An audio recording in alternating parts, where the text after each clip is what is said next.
Hello, and welcome to 805 Focus, where you get the latest updates on all our amazing local nonprofits. My name is Greg Gorga, your host for today, filling in for the amazing Cynder Sinclair. And my day job is as Executive Director of the Santa Barbara Maritime Museum. And with us today is Lindsey Black from Jodi House. Lindsey, welcome. Thank you. So nice to have you back here. So nice to be here. Thank you for having me. A pleasure. And so tell us a little bit about the history of Jodi House. Absolutely. Jodi House was founded in the Santa Barbara community in 1982 by the parents of Jodi Wussman. Jodi was a local high school student who had just started college at San Diego State, and she and several friends were crossing the street and unexpectedly were hit by a drunk driver. Mm-hmm. At that time, Jodi's parents found very, very few resources for support to care for her traumatic brain injury, so they banded together with the families of other local Santa Barbara children and young adults who had experienced traumatic brain injury and said, we are going to begin a place where we can all come together in support of brain injury survivors and support them in their continued recovery and rehabilitation. And so Jodi House was really founded from that simple idea of let's help them reintegrate into the community and let's help get them on their feet to the greatest degree possible. So they saw a need and helped fill it. Absolutely. At that time, there was nothing specific to brain injury survivors in our community. And so because the need was so great, they thought if we can find a place and found a home where everyone can come together, this will help complete the continuum of care that exists for survivors when they're transitioning out of an inpatient setting. So to this day, we have a longstanding partnership with Cottage Rehab Hospital. When their patients are finished with their more intensive inpatient rehabilitation services, they're able to refer them to Jodi House, and they're able to attend our day program for additional support. So they're providing the medical services, and then you're getting them ready to go back into society and get back into living their life again. Correct. Our focus is really on that community reintegration piece. So, so often I'll hear from our members, they say the doctors were amazing, the nurses were amazing, but once they'd finished that life-saving medical work, I was left wondering what next? Where do I go from here? So it's all of those little ins and outs as people are reassimilating into society, oftentimes with a very different set of challenges or circumstances than they had faced prior to their injury. They need that additional support. They want that additional support. And so to be able to come together at Jodi House and be among peers, there are other fellow survivors who really can understand through that shared lived experience what they're going through is just so invaluable and irreplaceable for them. Yeah, and you're dealing with people who are going through a sudden change. I mean, these are sudden traumatic injuries. And so do you work with the clients and their families? So this is something that I often hear. If you've seen one brain injury, you've seen one brain injury. And I think the families that come through our door will tell us, wow, overnight life changed so dramatically. We never foresaw that we would be here. Our challenges are so unique and different, and we really just didn't even know where to begin. So what's wonderful is that we can wrap our arms around an entire family. It's not just the survivor. The caregiver is able to then have some respite during the day. I mean, you can imagine we have households where there were 2 income earners, and overnight that's become 1. Yeah. So now imagine doubling that with being the sole income earner for that caregiver and also the sole caregiver oftentimes for the survivor. So it's extremely overwhelming and I think felt by the entire family. So as best we can support the entire family and those caregivers, we do. Yeah, because it's affecting everybody's lives. Absolutely. Yeah. So what are some of the programs you provide at Jodi House? So our day program takes place in downtown Santa Barbara. We're on Chapala Street in the home of the former Chad's Restaurant in a beautiful old Victorian building.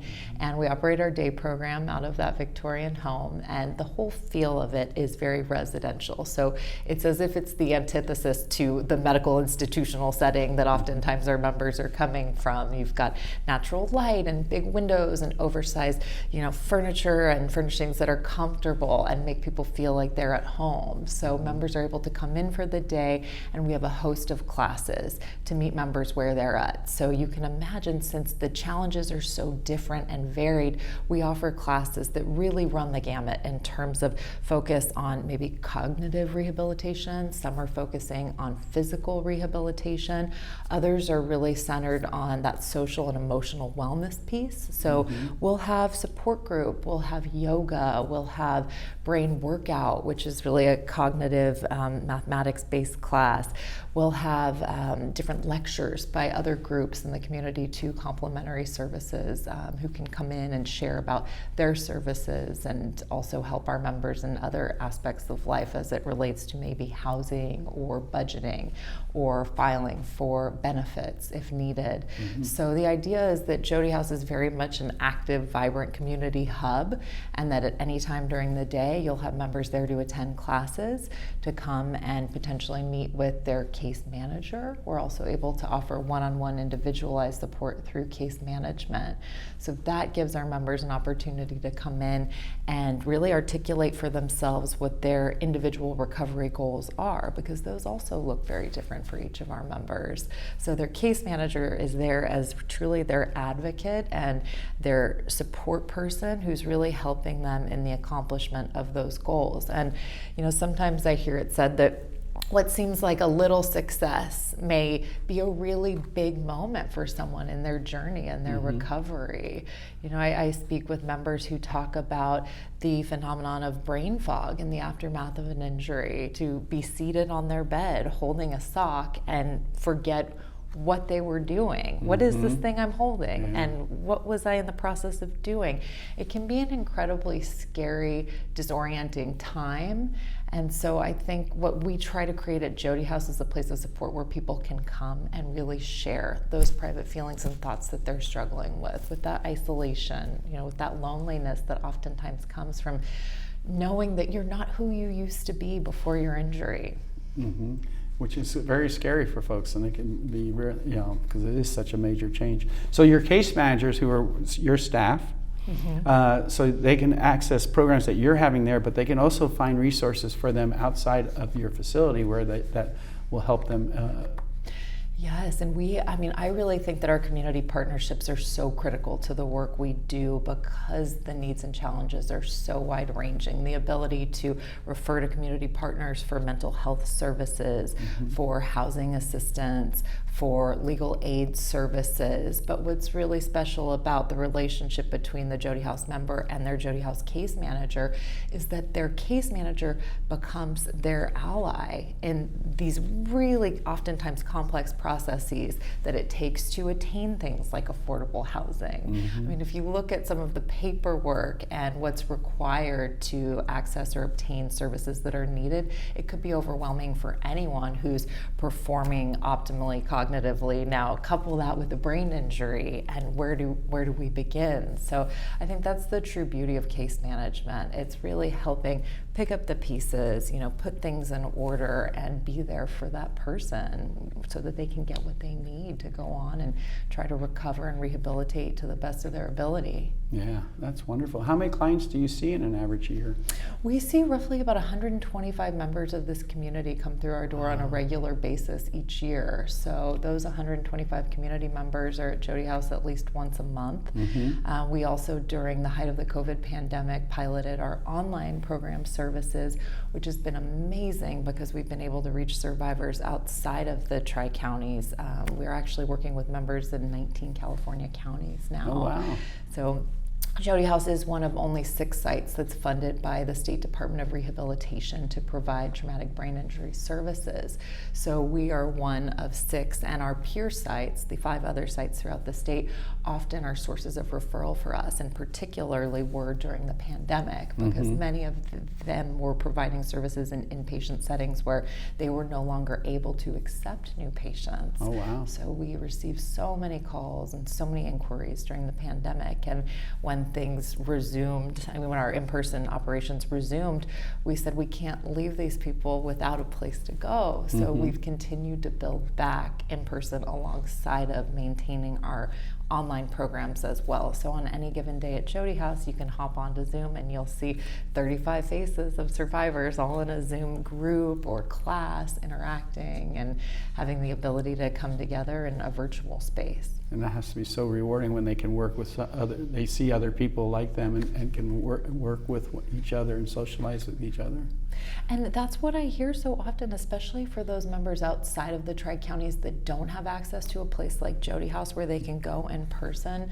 I had a member say to me a couple weeks ago, look, this has been a lifeline for me because I can get online, and if I don't have the words that day, if I'm experiencing neurofatigue or a migraine as a result of my injury, people understand. I'm with people who understand and get it, and that alone, just that unspoken knowingness, goes so far in terms of my quality of life and improving my outlook and keeping me feeling positive. So it's a place of, I think, a lot of positivity and gratitude. I often say about Jodi House, our members come through our door every day and they give so much of themselves too. It's not a place where someone comes and derives a discernible material benefit. So when our members come, they come in support of one another too. So you'll be in a music therapy class and you'll see one member who maybe is struggling with his dexterity, and another member will turn over and turn the music note page for him so that he can continue on. So it's nice to see how that peer support really just flourishes and takes place unexpectedly too. Yeah, that's wonderful. How long will members stay with you and utilize your services? So Jodi House membership is not time limited. I mean, you will see members who come and maybe for that first 6 to 12 months of their recovery when their needs are more acute, utilizing our services moreover. But it's wonderful to come for some of our annual social events and gatherings because you will see members that have been part of the Jodi House community for years, for decades. It's a special place in that sense. So we have a lot of members who continue to stay part of the community long after they've gone through that more acute period, whether it's just showing up for an annual event or coming for a lecture or a talk. We also have peer advocates at Jodi House. So we have several members now who have taken on the role of working with their fellow survivors in the immediate aftermath of their injury and really informing them about all the things that Jodi House can do to support and help them that maybe don't translate in a simple informational brochure that they're picking up at Cottage Rehab Hospital, for example. So that's been really nice too. Well, plus it's great to hear it right from the person who's been through that program before, instead of just reading about it, which is helpful, but you're going to have questions and things like that, and it's really nice to have that peer helping you. Absolutely, and no greater testament to the value of the program than to hear it from someone who's gone through the program themselves. And I think oftentimes too for the families and caregivers in the immediate aftermath of injury, when they're hearing about the program from another survivor, it's really powerful in terms of building that trust and that connection with our program. Yeah. Any success stories that stand out for you? Absolutely, so many. I'll share a story about a young man who came through our doors in the aftermath of a stroke in his early 20s. And he had just discharged from Cottage Rehab Hospital. And when he came to Jodi House, he was nonverbal. He had not regained the ability to speak, and he was also not walking. And he's been with us over the course of the last 10 years, and we've worked in conjunction with his speech therapist, with his physical therapist to really support him in a comprehensive, holistic way. And now, today, he's able to walk, assisted with a walker. He's verbal again, he's speaking. So to see just the dramatic journey of someone, to go from losing the ability to walk and talk to slowly regaining that, and not overnight, to see that over 10 years, to me is really a testament to, I think, the courage and just the journey that is post-traumatic brain injury, post-brain injury for anyone. It's these little steps that get taken cumulatively, and I think that's really the power of our program and what we do. It's not time limited. We're there to support someone in their journey. That's wonderful. I always thought about a brain injury as somebody who's in an accident, but strokes really are also brain injuries, and they happen so often. Yes, it's good to articulate that. We work with members of all acquired brain injuries, so not just traumatic injury or an external force or blow to the head, but we serve survivors of stroke, of aneurysm as well. And you see patients of all ages? Yes, wide-ranging in ages, members as young as 18 all the way up until, their 80s, some of them. Yeah, oh my gosh, that's amazing. And how many staff do you have? We have 5 staff. Okay. So we have 2 case managers. We have a program specialist who really helps facilitate our day-to-day classes. We have our program director and myself, and then we have many class instructors who specialize in their own respective fields, whether it be yoga or physical therapy or occupational therapy. So in addition to our 5 staff, we have about 10 other instructors. So you're providing physical therapy, occupational therapy as well? So we do have a physical therapist who comes in and works on posture and stability with our members, an occupational therapist who comes in and does those daily living activities that are so helpful in empowering people in independent living skills, because that's what we so often hear. Members come through the door and they say, I want to regain the ability to live independently, or I want to maintain my ability to live independently. And they're really wanting to work on honing those skills and rebuilding those skills. So we do the best we can to provide the supports they need to do so. Oh, wonderful. Do you utilize volunteers at all? We do. We have a great group of volunteers who come. They volunteer directly in class. They get to know our members. They're there to support them in their participation in our classes, in our workshops. They help with annual social events. They help with fundraisers. They help with office tasks. We have a really wonderful group of volunteers, many of whom have been with us for years and years, who really have just become part of the Jodi House community. Oh, nice. So how would one become a volunteer at Jodi House? So I would encourage anyone interested in learning more about Jodi House to go to www.jodihouse, which is JODIHOUSE.org, and there you can find information about volunteering, about membership, more information about our program, and just a good opportunity to reach out. The number is 805-563-2882. All right, and do you charge your members for the services that you provide? No one has ever turned away from Jodi House because of the inability to pay, and that's really at the heart of our mission. We understand that overnight people's circumstances and oftentimes economic circumstances have changed dramatically, and so membership is entirely on a sliding scale. Okay, wonderful. Based on income? Based on income, yes. And so you must depend on donations to be able to provide that support. So how could somebody financially support Jodi House? So I would encourage them to visit our website, www.jodihouse.org, or to give us a call, and we are entirely reliant on charitable support. So I have to thank the community, the Santa Barbara community, for their longstanding support of our program. It's really wonderful to hear from so many supporters in the community that they recognize and value and appreciate, kind of the unique focus of our program and just, the gap in services and support that would exist otherwise if we weren't here. So. Yeah. And I always say Santa Barbara is very special, but to know that Jodi House is just one of 6 in the state, we are very fortunate to have Jodi House here in the community, which is really wonderful. Anything you want to add to our audience? Again, I would just thank the larger community for their support of this incredible organization over the past 40 plus years, and we're so glad to be here, and we just hope that everyone is aware that we exist, and we hope to be here for many, many more years to go. Well, you're a wonderful resource in a great location. I remember Chad's restaurant. But it is important, though, for your members that it's a welcoming and comfortable place to go to versus, because I'm imagining, whether they had a stroke or a major brain trauma, a physical accident, they've been in a hospital. The hospitals are great, but it's a very institutionalized look and feel, and so to make it more comfortable with them and a welcoming atmosphere has got to be part of the process for them. It's so critical, and I think sometimes people discount what a big step it is for someone to pick up the phone or to walk through our door for just that initial inquiry, the initial, can I learn more information?